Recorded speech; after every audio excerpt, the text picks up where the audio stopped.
What's going on, guys? This is Joey Young. Today we are going to be talking about the Reef update. Man, I forget how many months the Reef has been up, but we're approaching the 1 year mark pretty soon here. I believe in March/February will be the 1 year mark for this tank. Let me kind of go over the general updates of the tank, and then I guess the future of the tank and all that. All right, so what's new with the tank?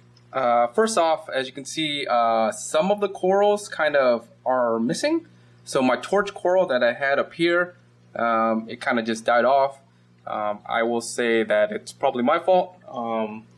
There's probably a gap of maybe 2 months where I didn't really check the parameters, and some of the stuff kind of dropped a little bit low. And since then, I kind of redosed those, and it's been bouncing back, coming back. So definitely lost that guy, and I really liked him. Maybe down the road I'll pick up another torch coral, but right now I'm just going to be sticking with what I have right now. So I did actually move around a couple of things, and I am trying to move all of my corals that are on the sand bed to up here. So as you can see, there's a little bit of gap or area here that I'm going to fill in, but if you look in the back here, it's pretty much filled out. So I've been thinking about converting this to add a little bit more plant, so half and half, more of like a reef planted tank, just because I like plants, obviously, in my other tanks. As you can see, I picked up a new macroalgae. I forget what it's called, but I'll have the name somewhere in here. It looks pretty cool because it's kind of like blue, and it's supposed to be kind of like a carpeting type style plant. Back here, I have turtle grass. And I actually have 2 more in the back of this rock, so hopefully it'll grow up. And I may get one more type of plant, and I'll probably do a carpeting in front here / over here in this area once I move the corals onto the rock. So that's kind of like the idea / plan for this tank. So the past couple months I've been fighting pretty much algae in this tank.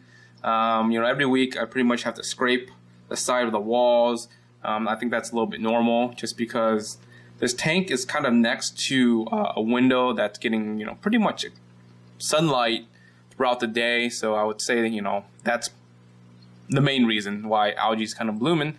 My 6 line rasp. The original one I had in here did really well, but what happened was it jumped out of the tank, and I didn't know it, and it died. But I replaced that guy with this, and he looks like he's doing pretty good. So hopefully he doesn't do any more jumps. So that's only really the new livestock in this tank. Is that dude right there, and he's coming out and in a lot. So yeah, the algae in the tank, been battling that. It's normal. I scrape it, vacuum it, and every week I've been scrubbing the rocks to get as many algae off as I can. So it's not too bad.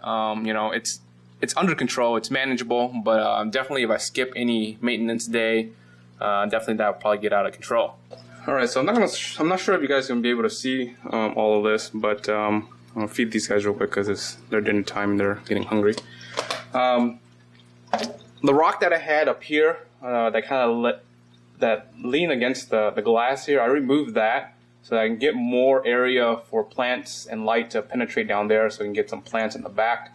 I started moving, like I said, the corals from the front and the back.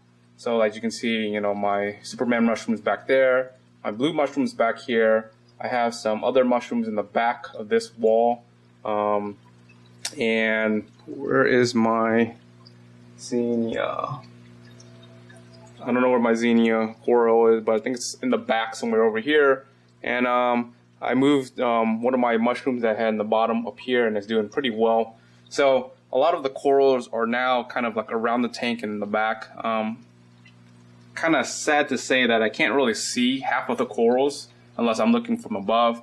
But I think that this is a lot better so that I can, put more plants on the sand bed versus having them just float on the bottom. The current livestock in the tank, they've been doing very well. The clownfish are like just grown really big since I gotten them. This is the female, obviously the bigger one. The male is back there.